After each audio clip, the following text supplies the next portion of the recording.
I'm Dr. Evonne, your host, founder of Elisi, and author of Can You Sleep Like This and the Rest of God and Reflections on Rest.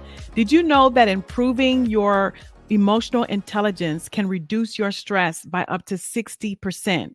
Did you know that it's okay to have a healthy amount of stress? Today, we share practical strategies to reduce stress and boost overall well-being. We're speaking with Heidi Hansen of Heidi Hansen and Associates. She is a corporate trainer, a coach, and facilitator, and she's going to be sharing effective methods on how to manage stress effectively and navigate life's ups and downs with ease. Hi, Heidi. It's great to have you back. Thank you so much for having me. I'm excited to be back. I wanted to talk to you today about the relationship between emotional intelligence and stress. Nowadays, everyone seems to just be stressed out with everything that's going on in the world. And what would you say is the relationship between our emotional intelligence and our stress levels? Well, I definitely think it is a wonderful thing to be aware of our emotional intelligence when we are very stressed.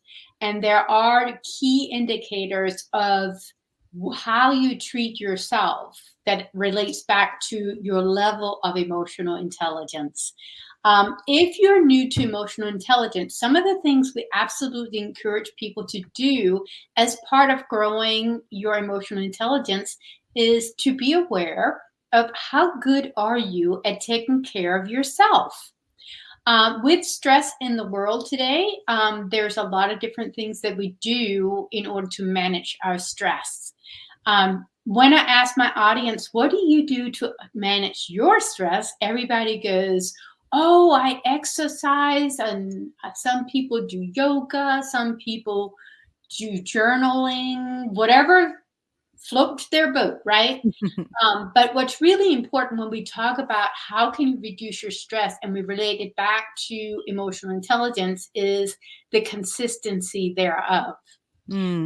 Part of emotional intelligence and growing your emotional intelligence is not only that we learn to be aware of how we feel and why we feel what we feel, but also taking care of our mental health.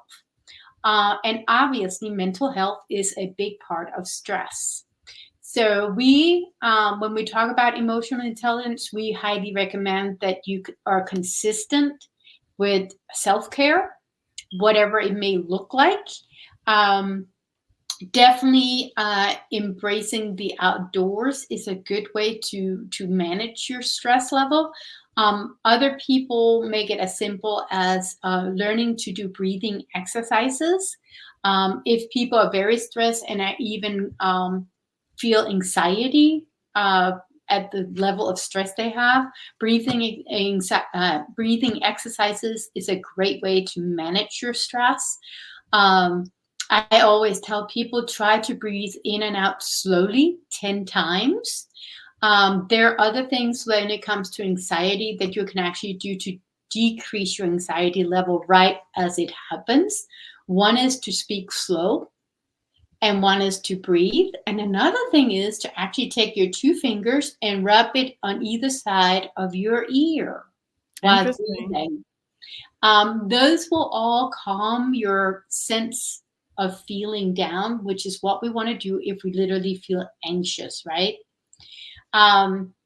In general, if we're just talking about stress of life, like you got a lot to do on your calendar, I definitely recommend that people get on a regimen of exercising. And it can be whatever exercise you prefer to do. The thing is that you do it and you do it consistently. Kind of like that also what you eat. We become what we eat, right? That's kind of another thing with the anxiety piece. A lot of times when we're really stressed, we suddenly start eating things we probably shouldn't be eating. Stress eating, right? We may have a drink more than we probably should have too. One of the worst things we can actually do if we're stressed is add alcohol. It's very interesting if you think about it. You will see people that are very good about eating super healthy and they do the exercise and they will tell you that's how I manage stress. But then they're totally up for going to pour 1 or 2 or 3 glasses of wine.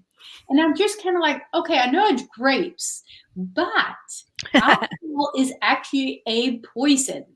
And I can't say that I don't enjoy a glass of wine myself either, Right. but it's just kind of it's interesting how we think of it. Like, we won't drink a soda, but we will drink a glass of wine Hmm. when poison is poison, right?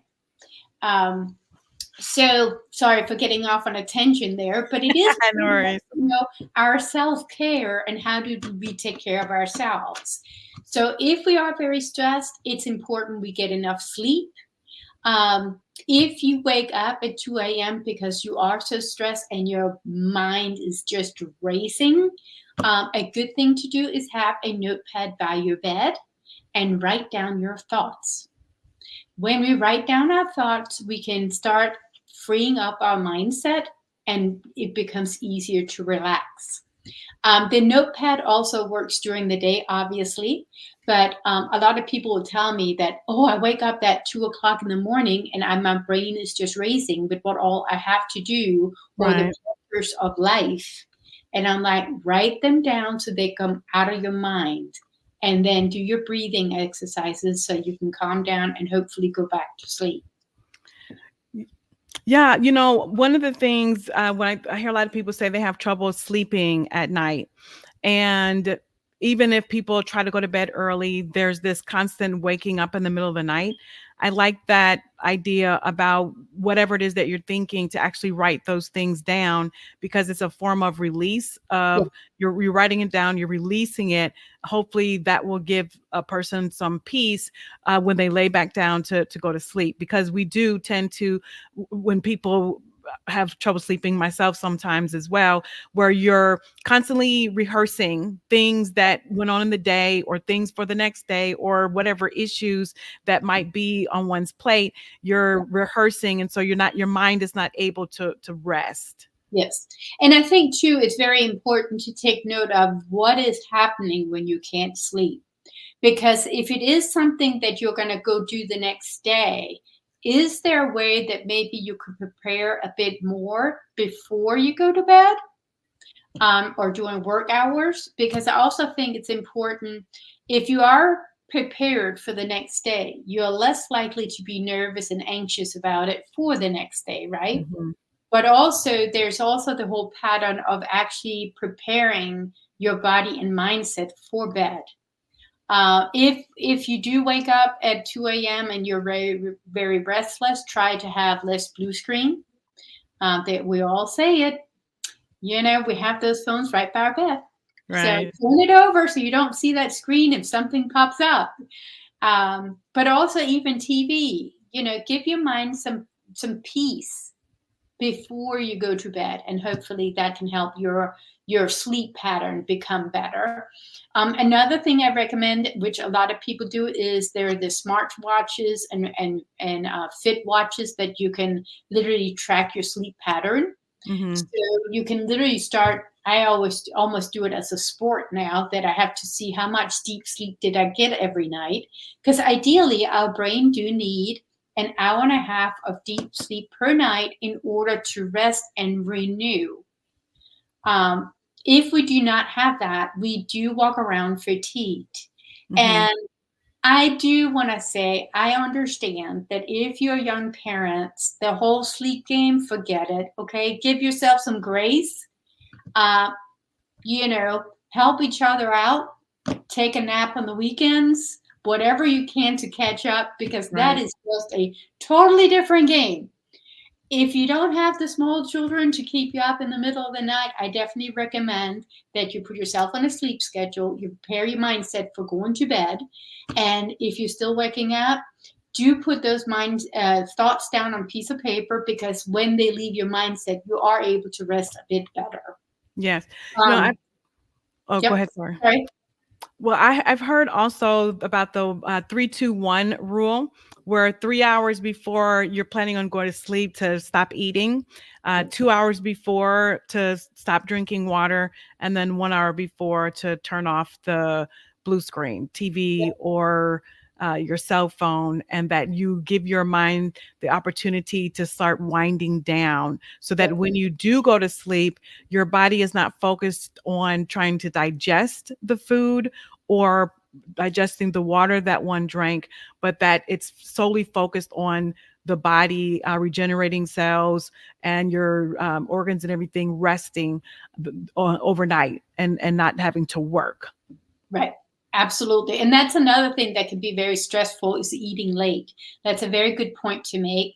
Ideally, you want to give your body an 18-hour rest before you have your next meal when you stop eating at night. Intermittent fasting is very healthy for your body and your mindset.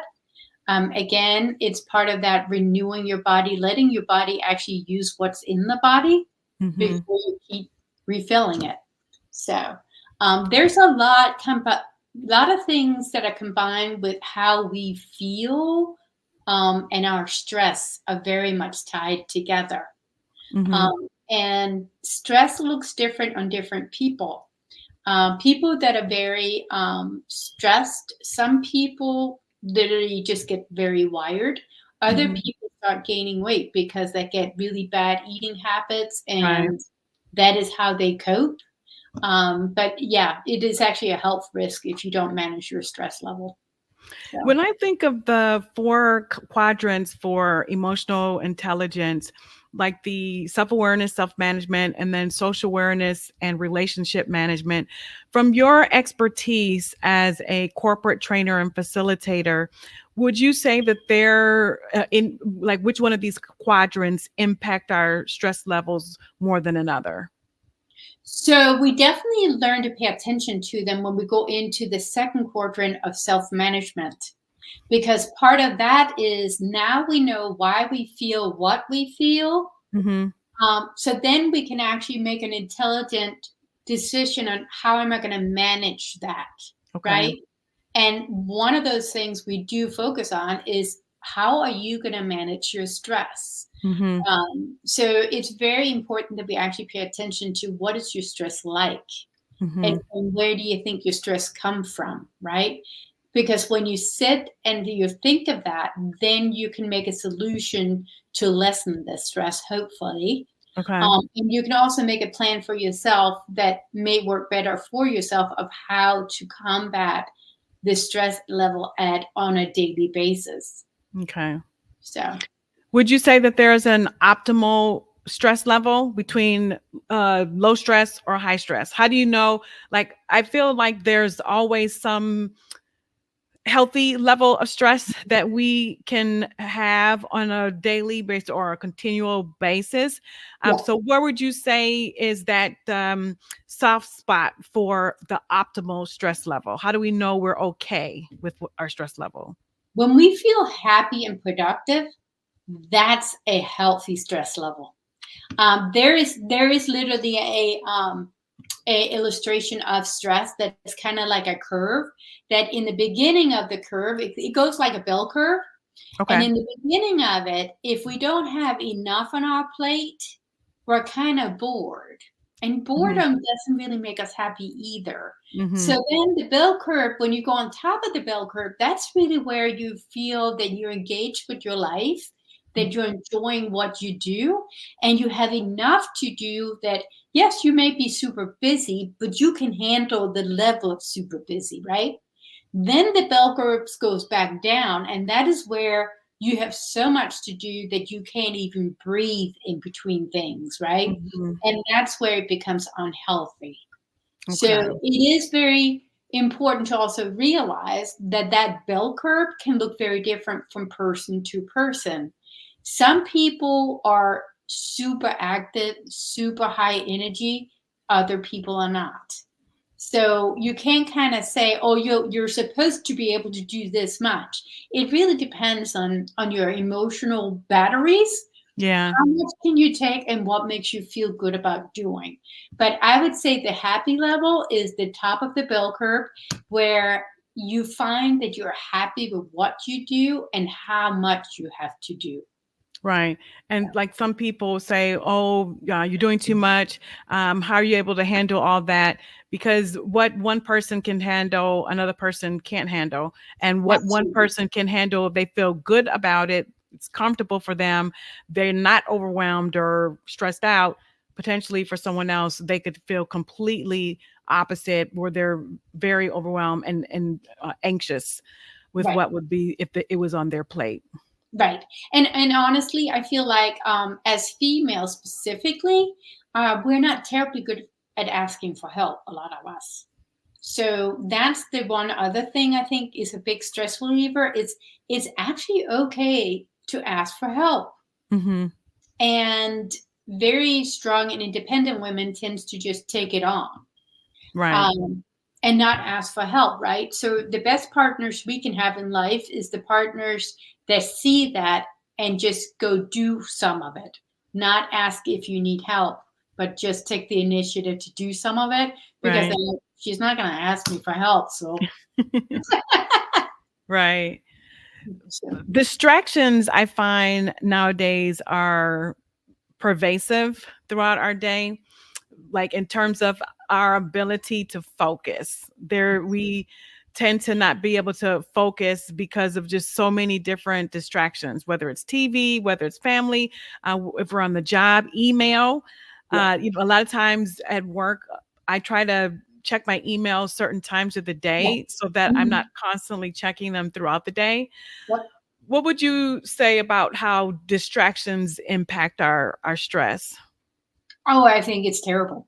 I mean, we get distracted all the time, right? I think another part of managing your stress level, especially in the workplace, is time management. Mm, So I know that we all know that word, but what does that really mean? right. It Yeah. means that you actually plan out your week.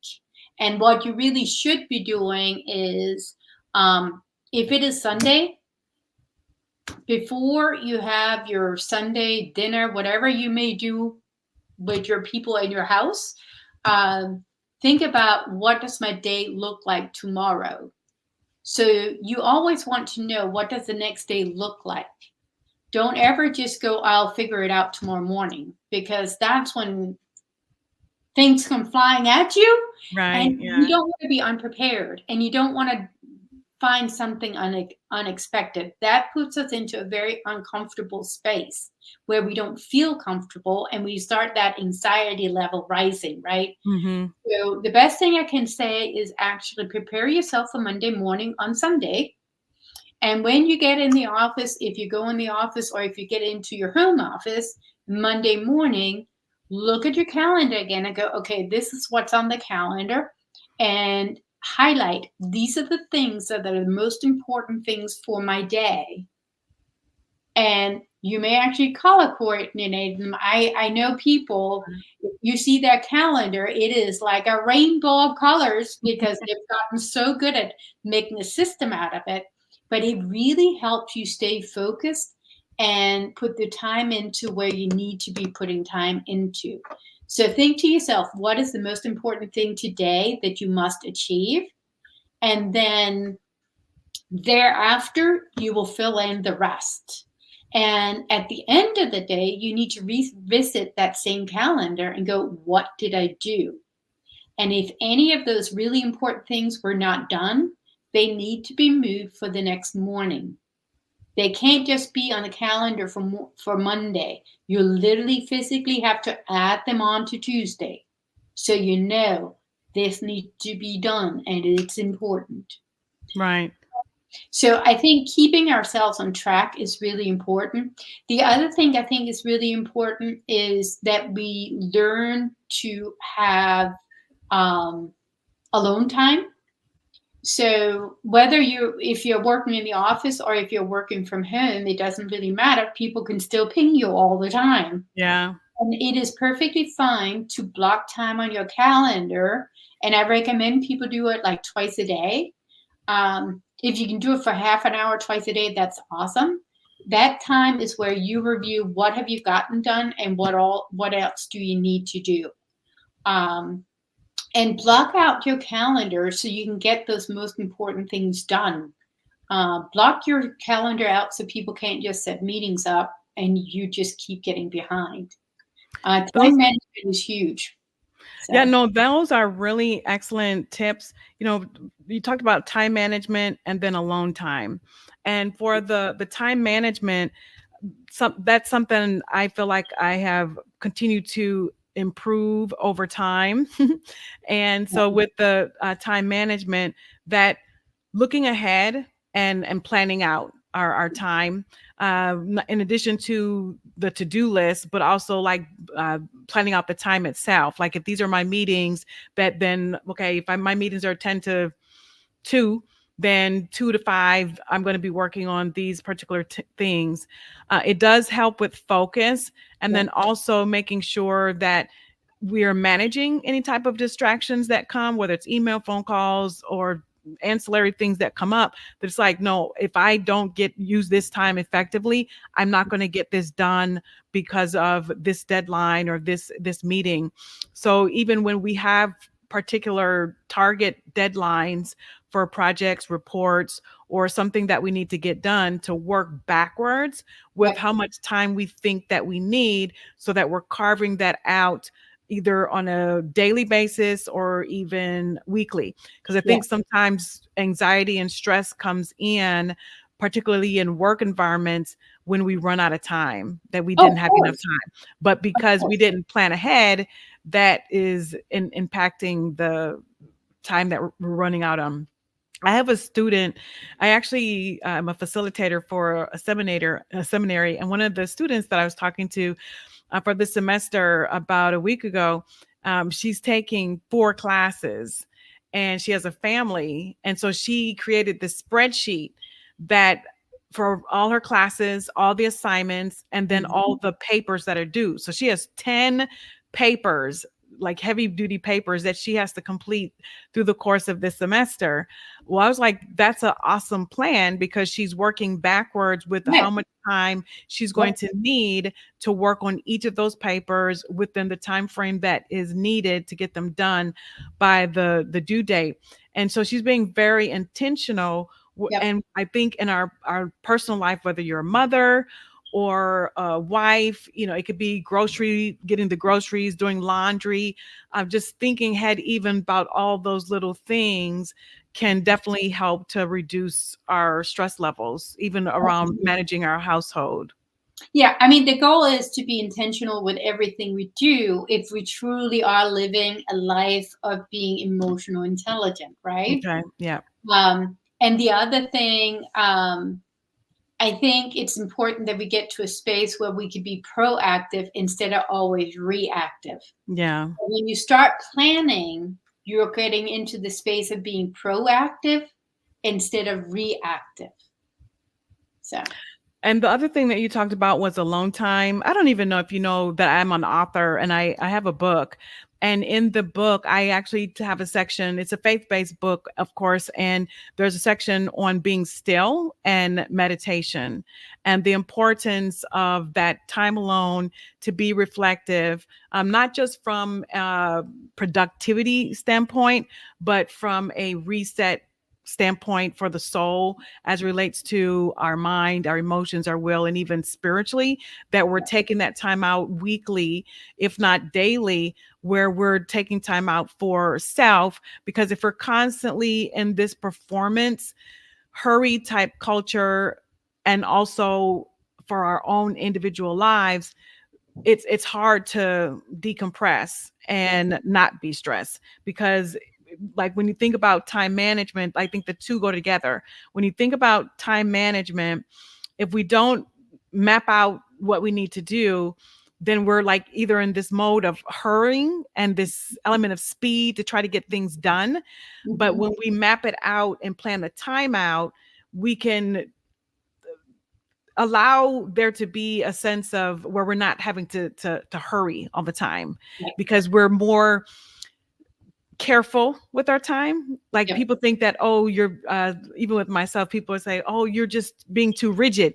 But it's like, I know if I don't get this done, or this component done today. Like when I was writing my book, I had a deadline and I Yep. had to write a certain amount of pages Yep. every day to Yep. get to where I wanted to go. So if I didn't write the pages on Monday, then that meant I would be playing catch up on Tuesday, Yep. right? So you become a little bit more protective of your time, and it allows you indirectly to slow down. Mhm. Yeah. No, and I think in today's world, I think a lot of people have a really hard time with alone time. Mhm. Because we're so alone time does not mean you're on the phone or on your computer. Yeah. Um, it is okay to be alone with absolutely nothing to do, and it's okay to find it uncomfortable. Mhm. A lot of people get antsy and they're really uncomfortable in the space of I don't have anything to do or I don't need to do anything. So what am I going to do with myself? Right. Right. Sometimes we just need time to breathe and be. I think it's very important we learn to accept alone time and take it as a blessing. Yes. And a lot of people take alone time as a part of worship. Um, but even if it's not that, I think it's important as individuals that you're comfortable in general being alone. Yeah. It's very hard in relationships to truly love others if you don't love yourself at all aspects as well. Mhm. And I think part of a successful relationship is that each party can also be alone, Right. right? And There it's comes okay. there comes some maturity from that. And I think in today's world, because we're always on the phone, we always have a computer, and we also always have TV, I think that becomes a very uncomfortable space. And I think it's something we're actually having to teach younger people that it is okay to have alone time. Right. Yes. I came across the term emotional resilience. And as we wind down, do you think that this is the same as emotional intelligence, or do you think it's something different? So I wish I could look up the definition, but Oh, okay. when I think of it, I would say emotional resilience would be when you're really good at hearing other people's and have things come at you, and you're able to manage your emotional intelligence in your responses. Mhm. So with that in mind, I would say yes, I would think it would be part of it. And Mhm. I would think it would actually be living the practice of Right. living in an emotional intelligent state of mind, Yes. because that is part of that we listen to other people. It doesn't mean that we respond how they may be responding to us, but Mhm. we do hear what they say. Like we listen to understand, Right. which is important. We nobody does that enough these days. Yes. Yeah. How can people find out about your services? So I do have a website. It is www.HeidiHansenAssociates.com. I am also on LinkedIn under Heidi Hansen. So Awesome. And I'll include the information in the description. Thank you so much, Heidi. thank you.